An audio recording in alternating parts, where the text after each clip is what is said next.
Hey guys, People here, and today's video is going to be about this StringKing Type 3X.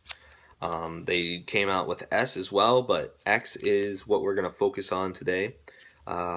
Just getting right into it, the mesh is $25. I've had a couple people be like, oh, is it overpriced? No, it is fairly priced, and I will get into why it is fairly priced. But first, I'm going to read off a couple things from the packaging itself. Twistex, which is the new technology that I'm going to get into about the mesh, is supposed to create three different things for the mesh. That's either your S or X, and it's supposed to be accuracy. Compact construction creates a rigid backbone for ultimate consistency, and I must say, it does that.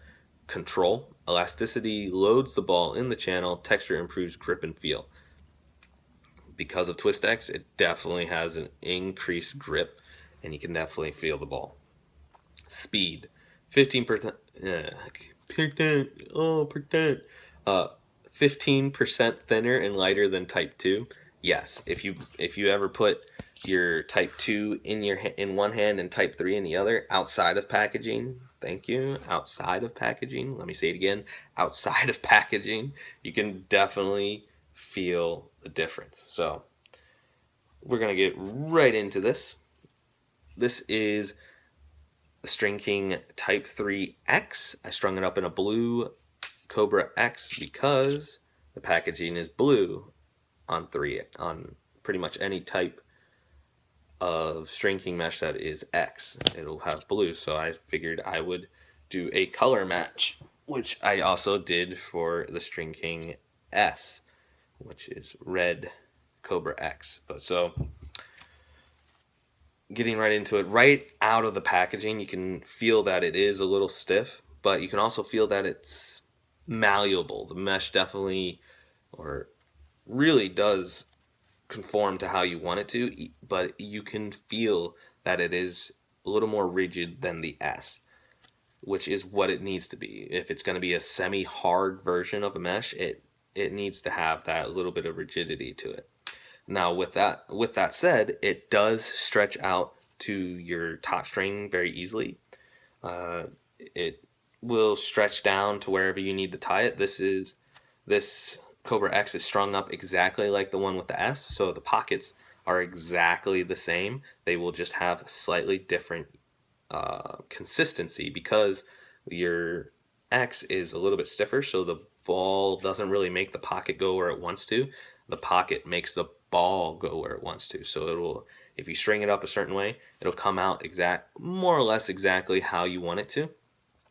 But so getting into the technology that is Twistex, it's supposed to create your accuracy. Because of how the twisting of the cords go, or the threads go, which I'll get into that real quick, is basically when the machine is printing it out, as the strings are getting fed into the weaving interlocking process, the cords are actually twisted and then put through and then interlocked. So this is a lot like this is kind of an old concept brought into a new way when it comes to the mesh, where the mesh is much like how rope is for sailors, to where if you look at the rope for sailing and so on, most rope out there really, you'll see that it is two cords twisted around each other along the length to create more strength. In some cases, it can increase the strength to 2, maybe even 5 times as strong, just because of the amount of strength that is created between science. But so this concept is supposed to help with the rigidity of the mesh because it'll help it hold its form. Not so much that it will make it hard, but it will help it to where it doesn't like bag out or kind of deform or get weird and whatnot.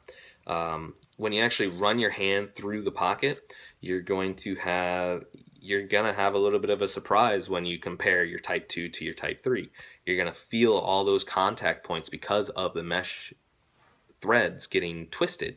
It's gonna give you, that's what gives you the grip, because it's more contact points on the rubber ball. Whether it's a greaser or a regular one, you're gonna get a little bit more hold on that ball.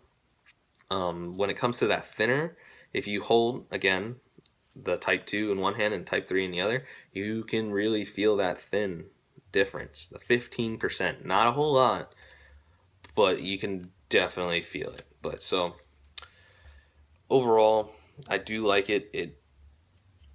It's the one of the two that out of the it's the one out of the two of the new Type 3 that I like a little more. I've always kind of been more of a hard pocket sort of person, even though I play more or less like a soft pocket sort of person, where I need the ball in and out, or I like to go one-handed and so on. But with the new Type 3, because it isn't overly hard, semi-hard mesh, it will still shift low, it will still shift high a little bit, but it won't be overly shifty for what I need it to be. So it it will perform how you need it to if you're more of a semi-hard person. There is almost the perfect, I would say, the perfect length. You get, let's see, 1, 2, 3, 4 rows after where I finished, and I usually finish the third to last 10 diamond row. So I usually do 10 to 11 rows down, however I do my pattern, and I think that's perfect. There's really no need to cut anything extra anymore. So it is the 17.5 millimeter, the 17.5 millimeter diamonds that StringKing is so proud of. Like I said earlier, it stretches out perfectly there. It stretches down when you need to string it. It'll bunch up where you need it to. And just overall, very solid mesh. I feel that StringKing definitely went the extra mile trying to listen to people like myself or just random customers that had input on their product. I feel they really listened to what was going on and they found a solution to what was bothering people. So overall, 3X, very solid product. I hope this video helped you guys out. I hope you got a little bit of an understanding as to what's going on when it comes to Type 3X. So thanks for watching, guys. I'll catch you later.